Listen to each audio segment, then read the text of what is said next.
ట్రూ9 news కి స్వాగతం. గత ప్రభుత్వం చేసిన అభివృద్ధిని మంత్రి నారాయణ అనాలోచిత నిర్ణయాలతో విధ్వంసం చేస్తున్నారు. ఇక నెల్లూరు నగరంలోని రాంజీనగర్ జిల్లా పార్టీ కార్యాలయంలో YSRCP Nellore city incharge MLC Parvathireddy Chandrasekhar Reddy మంగళవారం మీడియా సమావేశం నిర్వహించారు. ఈ సందర్భంగా ఎమ్మెల్సీ చంద్రశేఖర్ రెడ్డి మాట్లాడుతూ 100 కోట్ల రూపాయలతో జాఫర్ సాహెబ్ కెనాల్ కు వైఎస్ఆర్సీపీ ప్రభుత్వంలో రెవిట్మెంట్ పనులు ప్రారంభమయ్యాయి. దీని కింద 43,000 ఎకరాలు ఆయకట్టు ఉంది. 4 మండలాలు నెల్లూరు రూరల్, ఇందుకూరుపేట, టీపీ, గూడూరు, ముత్తుకూరు మండలాల రైతులకు పారుదల హక్కు ఉంది. అన్నిటికీ మించి సిటీ నియోజకవర్గంలో పరిశుభ్రత, డెవలప్మెంట్, బ్యూటిఫికేషన్ ఏర్పాట్లు లక్ష్యంగా పనులు ప్రారంభం. ఇక వైఎస్ఆర్సీపీ ప్రభుత్వంలోని మరో 20 కోట్ల రూపాయలతో 60 అడుగుల 4 లేన్ల విశాలమైన మైపాడు రోడ్డు ఏర్పాటు చేసుకున్నాం. తద్వారా 4 మండలాలకు రాకపోకలు సాగించే వాహనాలు, బస్సులు, లారీలు ఆ రోడ్డు నుంచి వెళ్లాలి. ఈ రోడ్డు ద్వారా సుమారు రోజుకు 15,000 వాహనాలు రాకపోకలు సాగిస్తుంటాయని అంచనా వేస్తున్నారు.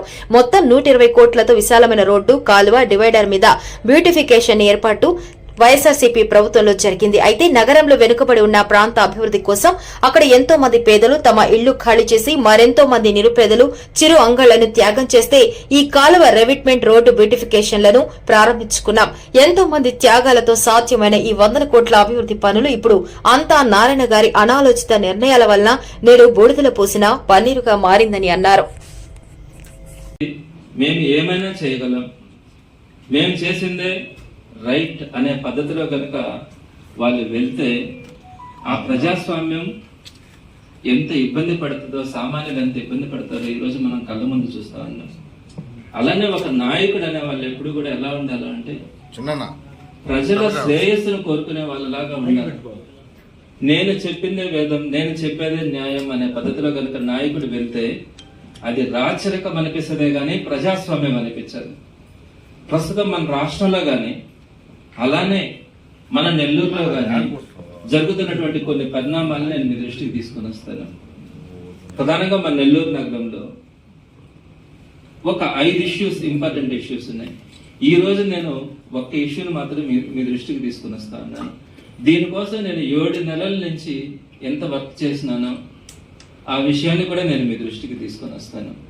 ప్రధానంగా జాఫర్ సాహెబ్ కెనాల్, దీనికి సంబంధించినటువంటి రివిట్మెంట్ కానీ పక్కన ఉన్నటువంటి రోడ్డు విషయంలో కూడా వైఎస్ఆర్సీపీ గవర్నమెంట్ లో చేసినటువంటి వర్క్ కానీ, ఆ తర్వాత వీళ్ళు అక్కడ స్ట్రీట్ వెండింగ్ ప్రాజెక్ట్ అనే దాన్ని ఒకదాన్ని తీసుకొని వచ్చింది ఈ గవర్నమెంట్, నారాయణ గారు వచ్చిన తర్వాత.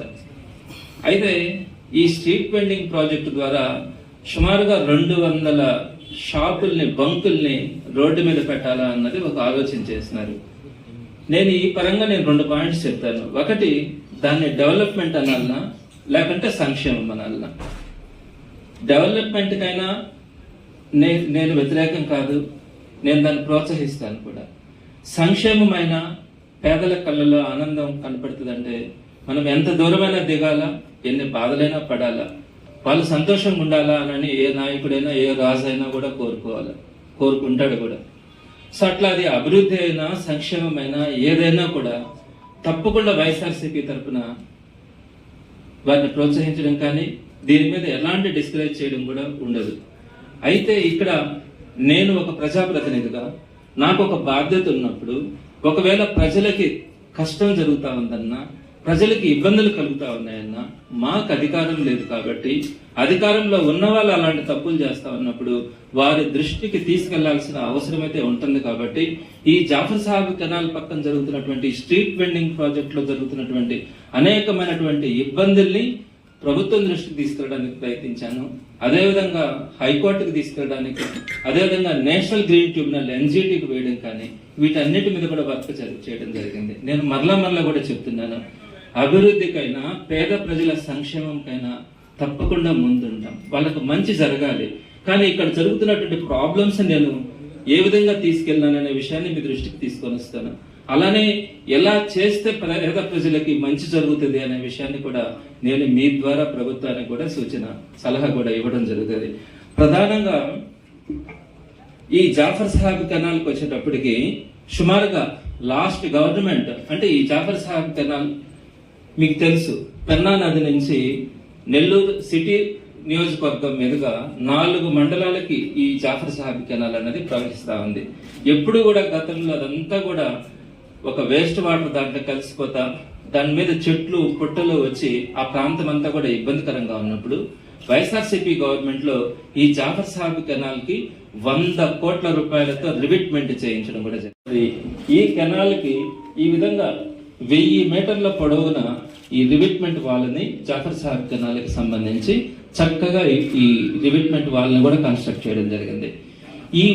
ఈ జాఫర్ సాహెబ్ కెనాల్ కింద 43,000 ఎకరాల పారుదల ఉంది.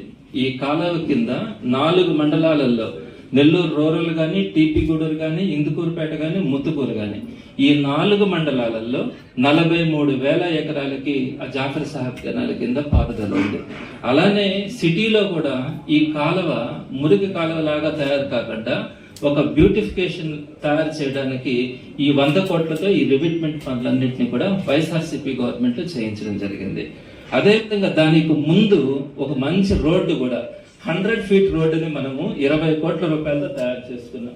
సో టోటల్ గా ఈ రోడ్ అంతా కూడా 100 ఫీట్ రోడ్, అంటే మధ్యలో ఉన్నటువంటి డివైడర్ తో సహా ఒక 100 ఫీట్ రోడ్డుని 20 crores తో మనం దాన్ని కూడా డెవలప్ చేసుకున్నాం. అంటే టోటల్ గా 120 కోట్లతో అటు కెనాల్ రివిట్మెంట్ కానీ, తర్వాత వాకింగ్ ట్రాక్ కానీ, తర్వాత 2 పక్కల రోడ్ కానీ, మధ్యలో డివైడర్ కానీ, దాని మీద బ్యూటిఫికేషన్ కానీ, వీటన్నింటినీ కూడా 120 కోట్ల రూపాయలతో మనము ఆ ఏరియా అంతా కూడా బ్యూటిఫుల్ గా తయారు చేయడానికి వైఎస్ఆర్సీపీ గవర్నమెంట్ లో ప్రయత్నించడం జరిగింది.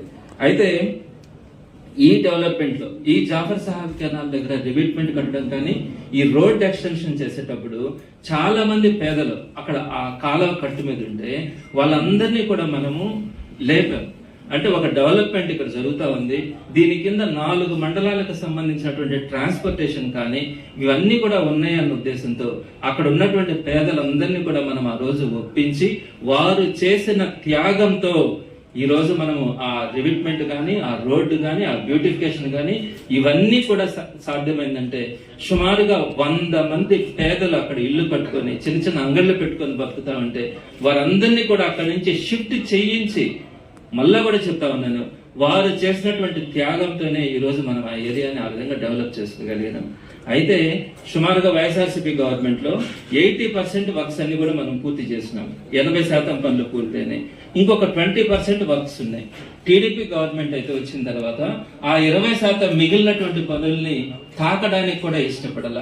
అయితే ఇప్పుడు అక్కడ ఏదైతే షాపులు పెట్టాలనుకుంటున్నారో దానికి సంబంధించినటువంటి అడ్జసెంట్ పనులు చేయడానికి ప్రయత్నిస్తుందే గానీ టోటల్ గా రివిట్మెంట్ గానీ ఆ కంప్లీట్ వర్క్ చేయాలన్న ఆలోచనతో ఈ 1 year లో కూడా ఎలాంటి పనులు కూడా దాని గురించి ఆలోచించలేదు.